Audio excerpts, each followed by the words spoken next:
Jai Hind. Today again, we embark on a fascinating journey into the wisdom archives of ancient India, a journey that will fundamentally challenge how we think about conflict, war, and peace. In our contemporary world, we are often confronted with headlines about wars, terrorism, geopolitical tensions, and communal conflicts. We listen to strategists debating military doctrines, weapons, weapon systems, and deterrence theories. But what if I told you that 3,500 years ago, the great thinker of India, the great thinkers of India had already developed a sophisticated holistic framework for understanding conflict that goes far beyond military strategy. Today's session is titled as Vedic and Upanishadic Views on Conflict and Harmony, Ancient Indian philosophical perspective on war and peace. This whole lecture has also been divided into two separate parts. Today we are discussing half of the this topic, and in the next lecture the half of the other part of this lecture will be covered. We are examining texts that predate most Western philosophical traditions and discovering insight that remain strikingly relevant to modern defense policy and international relations. This is not merely academic history. These ideas shaped civilizations, influenced great leaders like Gandhi and Ambedkar, and offer political wisdom for contemporary peace building. By the end of this lecture, you will understand that the ancients were not naive idealists. They were pragmatic philosophers who understood that lasting peace required addressing the root cause, not just managing symptoms. Let's move forward. Also, let me clearly outline what we will accomplish together today and tomorrow. The first objective of this whole lecture is the understanding Vedic concepts of Rit and Dharma. These are not abstract philosophical terms. Rit is an essential cosmic law, the principle that maintain universal order. We have already touched this topic in the week 2 lecture 1 when I was introducing you all to the Indian strategic thought. Think of it as the operating system of reality. Rit, Dharma is the ethical framework that allows individual and societies to align with that cosmic order.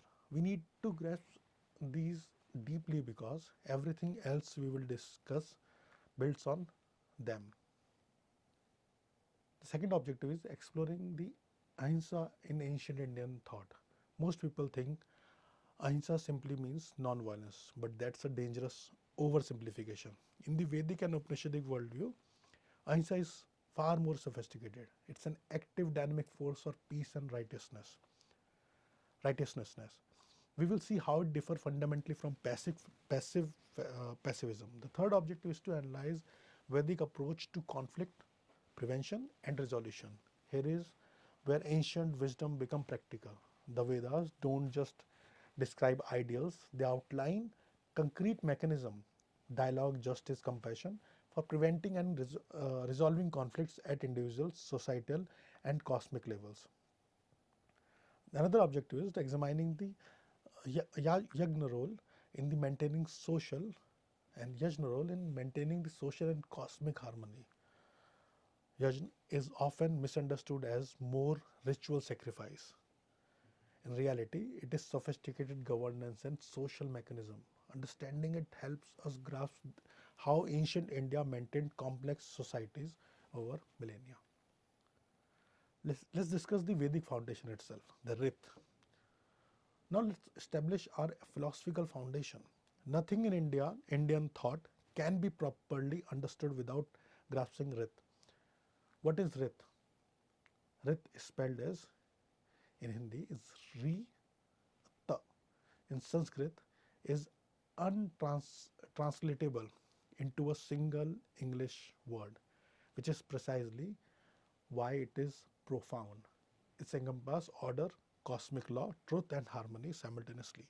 Imagine the universe as a symphony, just as every note must follow particular pattern and timing to create music rather than noise. Rhythm is the universal principle. that maintains coherence across existence. From the movement of celestial bodies to the functioning of the human societies, everything operates according to Rit, that is universal law. The Rig Veda emphasizes that Rit is not imposed externally by a dictator, that God figure. Rather, it is the inherent pattern of reality itself. The sun rises and sets according to Rit. Season changes according to Rit. That's why we also called it Ritu. Even human affairs, when functioning properly, align with Rit. Think about a river. It does not have laws imposed upon it, telling it to flow downhill. Flowing downhill is simply its nature, its Rit. Similarly, according to Vedic thought, peace and harmony are the natural state when being aligned with their true nature. Next is conflict prevention. Here is where this becomes strategically important. Deviations from Rit create frictions and imbalance. When individuals, leaders, or nations ignore natural law, when they act against dharma, conflict emerges naturally as a consequence, not as punishment from above. For modern strategists, this suggests that sustainable conflict prevention is not about coercion alone. It's about understanding fundamental principles and helping societies align with them. Interconnections, the most critical insight. Individual actions affect collective harmony. This is not karma in the popular sense of moral accounting. It's cause and effect. When someone violates Rit through dishonest dealing or violent action, ripples spread through the social fabric. Conversely, when leaders uphold Rit through just governance, society stabilizes. Dharma is the ethical foundation. In Rit is the cosmic principle. If Rit is the cosmic principle, Dharma is the earthly application. Dharma is contextual, situational ethics operating within the universal framework of Rit. Swadharma, personal duty. Swadharma literally means one's own dharma. This revolutionary concept suggests that ethics are contextual.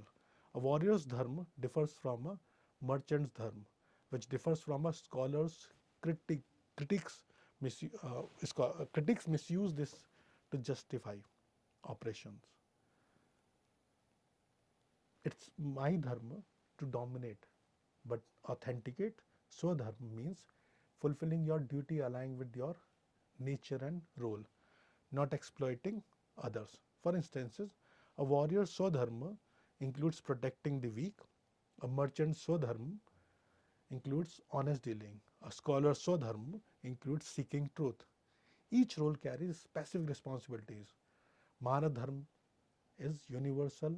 Human ethics is about specific roles lies in Manavadharma.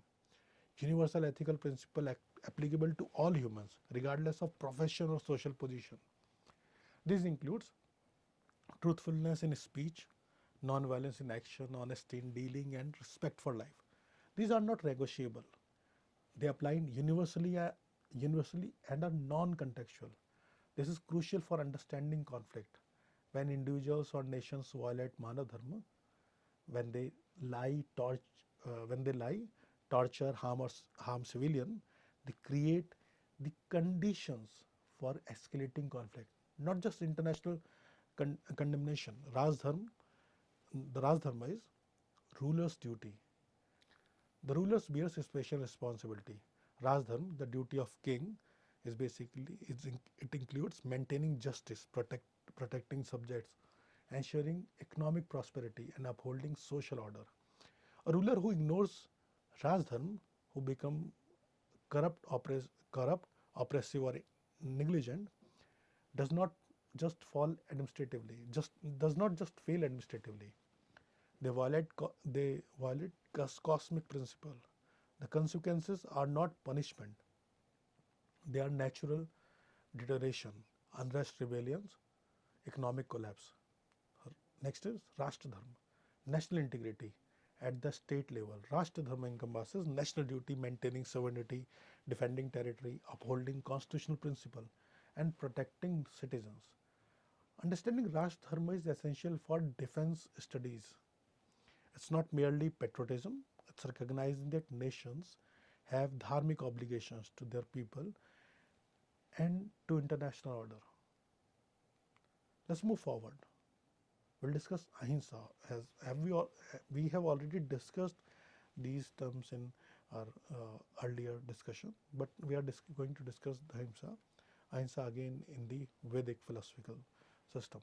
Many assumes that ancient India was pacifist. Ahimsa is often cited as proof, but this represents profound misunderstanding. What ahimsa means, what ahimsa really means. Ahimsa is far more nuanced than non-violence. It literally means no harm, but encompasses first is thought, not harboring malicious intent or wishing harm. Second is words, not using harsh speech, not lying, not spreading rumors. Third is actions, not physically harming others. Most importantly, ahimsa is active, not passive. It's not mere inaction, it's an active commitment to the welfare of all beings. Beyond physical harm, here is the critical distinction. Ahimsa does not prohibit all force. It prohibits unjustified malicious harm.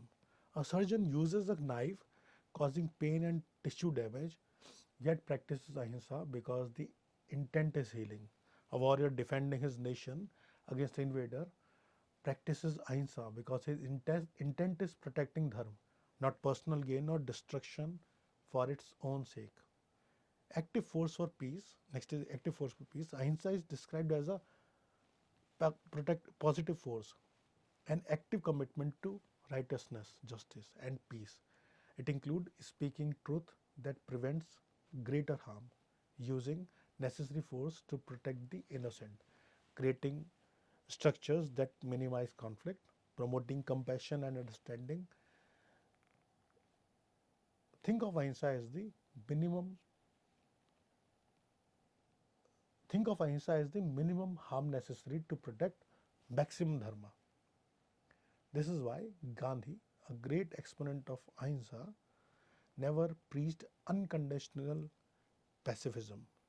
His famous quote, ahimsa is the greatest religion, but it is a limited principle.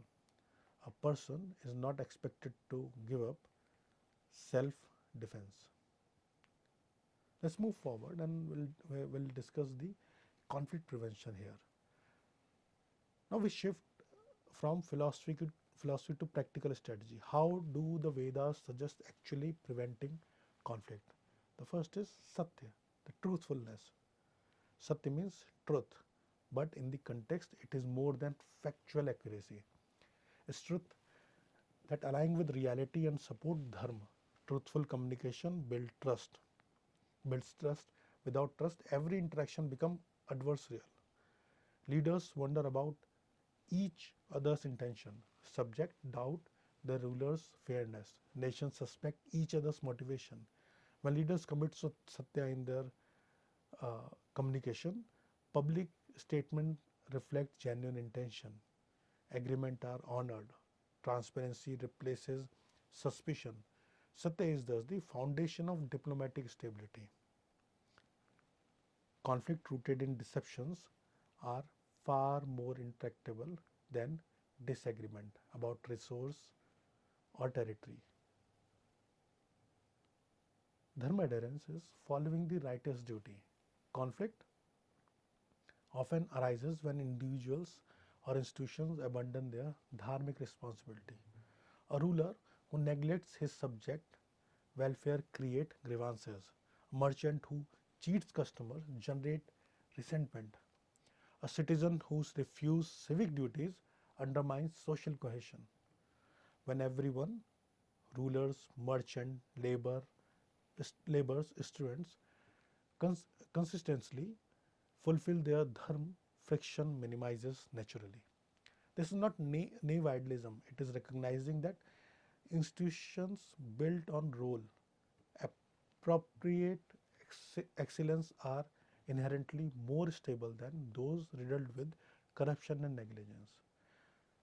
Ahimsa, that is active commitment to avoiding harm.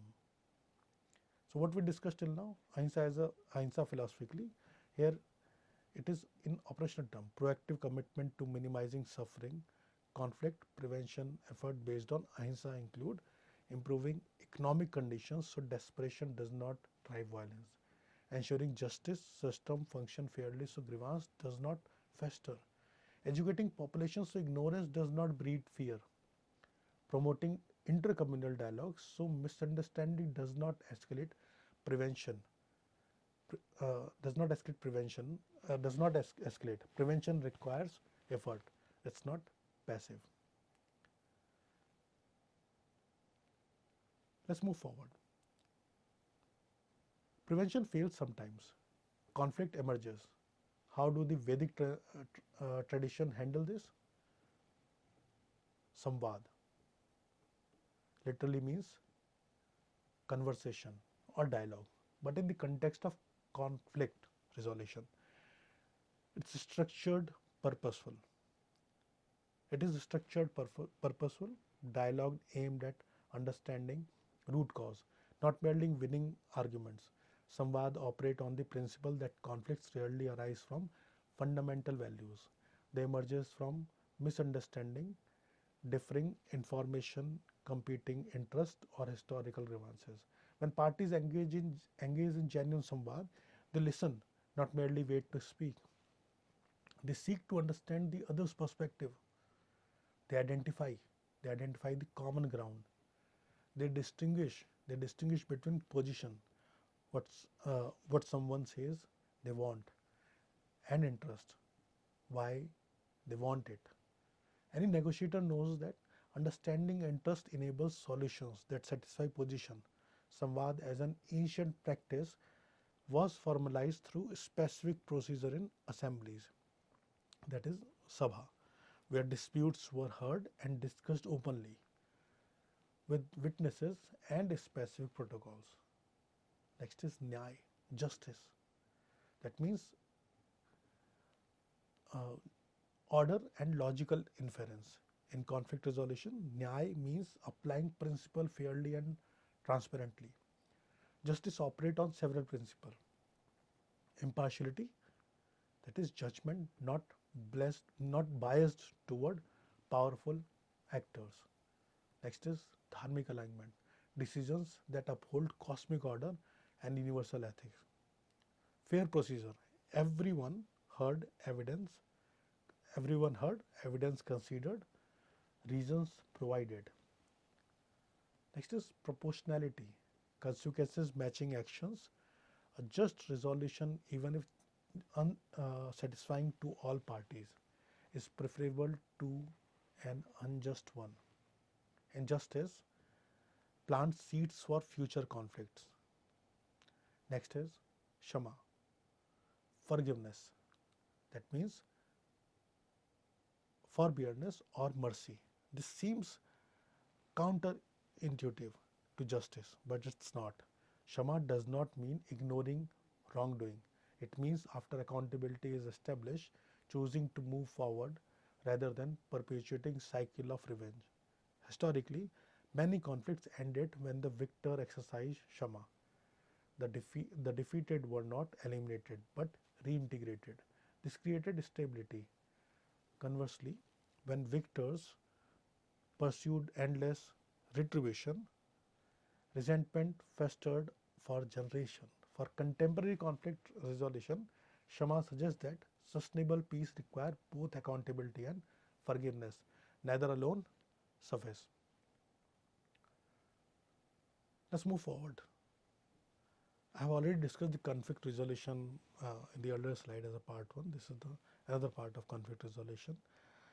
Let's deepen our understanding on the conflict resolution mechanism with 3 additional concepts. First is karuna, that is compassion,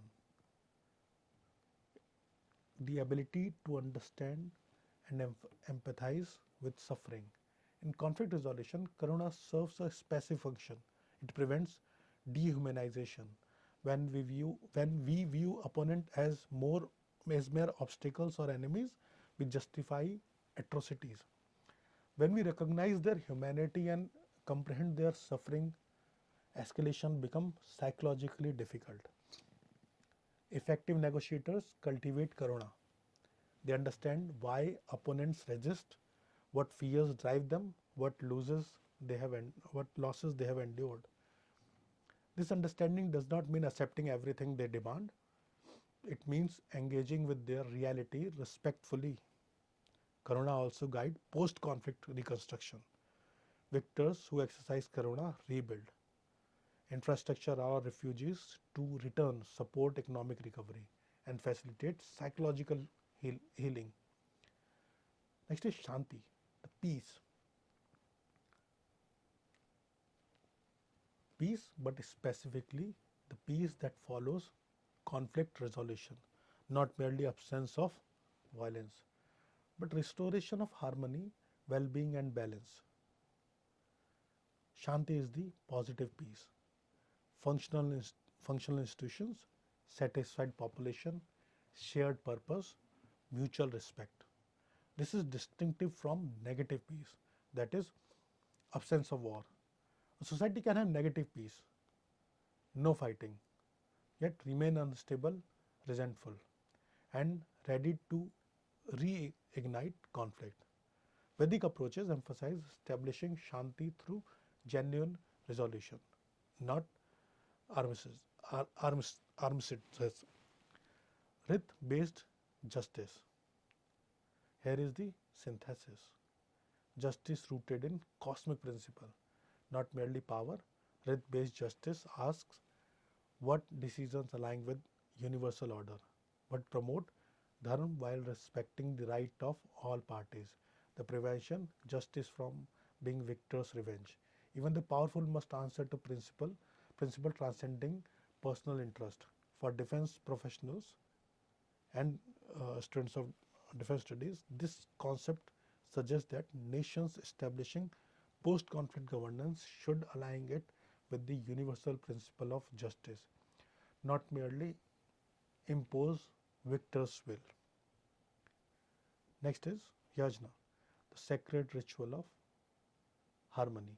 Let's now examine one of the most misunderstood concepts in Vedic thought, Yajna, beyond blood sacrifice. Yajna is often imagined as animal sacrifice. Vedic priests slaughtering livestock while chanting mantras. This crude interpretation misses the profound sophistication of the concept called yajna, or in Hindi we call it yajna, literally means offering or sacrifice. But in the Vedic sense, it's a comprehensive ritual, social mechanism linking to individual efforts, community participation, cosmic principles, shared prosperity, and others. Yajna or yajna as a social technology. In practical terms, it functioned as a collective action. Large scale yajna required cooperation among many participants. Organizing such cooperation built social cohesion. Yajna, that is resource, it can also be called as resource distribution. It involves offering of grain, animal, and wealth. The mechanism for collecting and redistributing these resources ensured communal welfare and reduced inequality. There is a symbolic integration of this thing also. Participants experience their individual actions as contributing to cosmic harmony. This psychological effects, feeling part of something larger, strengthens social bonds. Next is governance mechanism. Yajna, provided a structure. Yajna provided structure for addressing grievances, celebrating collective achievement, and renewing social contracts. Linking individuals, societies, cosmos, the Vedic vision held that individual actions, when performed with proper intention, collective participations, ripple through society and cosmos. When a farmer performs yajna while sowing crops, the ritual embodies his connection to earth, water, and community. When a ruler performs yajna, it signifies his commitment to dharma and his people. This concept that ritual action embodies and strengthens social bonds remain relevant. Modern institutional ceremonies, inauguration, commemorations, award ceremonies serve similar function, even if we don't call it yagya or yajna. Yag in Vedic governance. Let examine that how yagna specifically function in ancient Indian governance. Rasya, evaluation and accountability. It was a principle. Yagna focused on evaluating state policies and hearing complaints from the populace. The structure was the ruler convened assemblies, the ruler uh, conveyed, convened assemblies, citizens presented grievances, policies were examined for dharmic alignment, changes were announced. This was ancient India's mechanism for accountability. It recognized that rulers answer to their people and to cosmic principle. A ruler who conducted regular rasya gained legitimacy. A ruler who ignored rasya faced unrest and was considered to have violated Rajdharma. Next is Vajpayee, the policy formulation through debate. Vajpayee was a yajna centered on scholarly debate and policy formulation. What was the mechanism? Scholars from various tradition gathered, policy were debated thoroughly, consensus emerged through reasoned discussion, then policy implemented, reflected collective wisdom. This institutionalized philosophical deliberation rather than rulers imposing edicts unilaterally governance emerged through intellectual engagement. Ancient India's success in maintaining complex societies for millennia partially resulted from these governance innovations. For instance, these concepts shows that ancient India developed sophisticated institutions for accountability, deliberation, collective decision making, grievance redressal. These were not democratic in the modern sense, but they were not autocratic either. They were participatory governance mechanism within a dharmic framework. I end this lecture here today. In the next lecture, or I should say in the second part of this lecture, we will start from the Upanishadic evolution. Thank you.